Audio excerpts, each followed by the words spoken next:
சிந்து பைரவி அடுத்த வர எபிசோடில் பார்த்தீங்க அப்படின்னா சிவா வந்து சிந்துவை பார்த்து இந்த மாதிரி பெரியம்மா கிட்ட போயிட்டு நான் உன்னை கடத்தி கல்யாணம் பண்ணலை அப்படிங்கிற உண்மையை வந்து சொல்லிடு சிந்து அப்படின்னு சொல்கிறாங்க.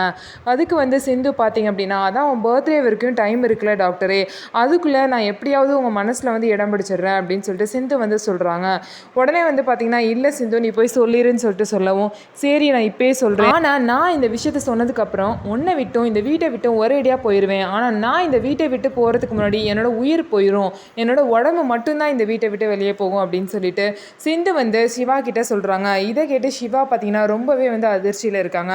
அதுக்கப்புறம் எல்லாருமே தூங்க போனதுக்கப்புறம் சிவாவுக்கு பார்த்தீங்க அப்படின்னா சிந்து வந்து விஷம் குடிக்கிற மாதிரி ஒரு கனவு வரும். அந்த கனவை பார்த்துட்டு பயந்துட்டு பார்த்தீங்கன்னா சிவா வந்து சிந்து என்ன பண்ணுறான்னு சொல்லிட்டு பார்க்கறதுக்காக வருவாங்க. அப்போது சிந்து பார்த்தீங்க அப்படின்னா தனக்கு இருமல் இருக்குன்னு சொல்லிட்டு இருமல் மருந்து எடுத்து குடிச்சிட்டு இருப்பாங்க. அதை வந்து சிவா விஷம் நினச்சிட்டு வந்து தட்டி விட்டுருவாரு. தட்டி விட்டதுக்கப்புறம் பார்த்தீங்கன்னா சிந்து வந்து இது இருமல் மருந்து தான் அப்படின்னு சொல்லிட்டு சொல்லுவாங்க.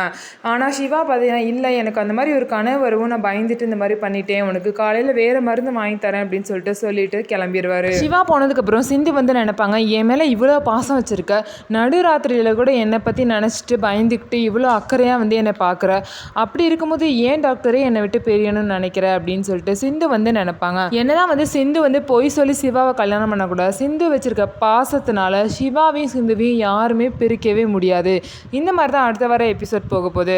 நம்ம வீடியோ உங்களுக்கு பிடிச்சிருந்தா நம்ம வீடியோவை லைக் பண்ணிக்கோங்க. அதுக்கப்புறம் மறக்காமல் நம்மளோட சேனலை சப்ஸ்கிரைப் பண்ணிவிட்டு பாருங்கள்.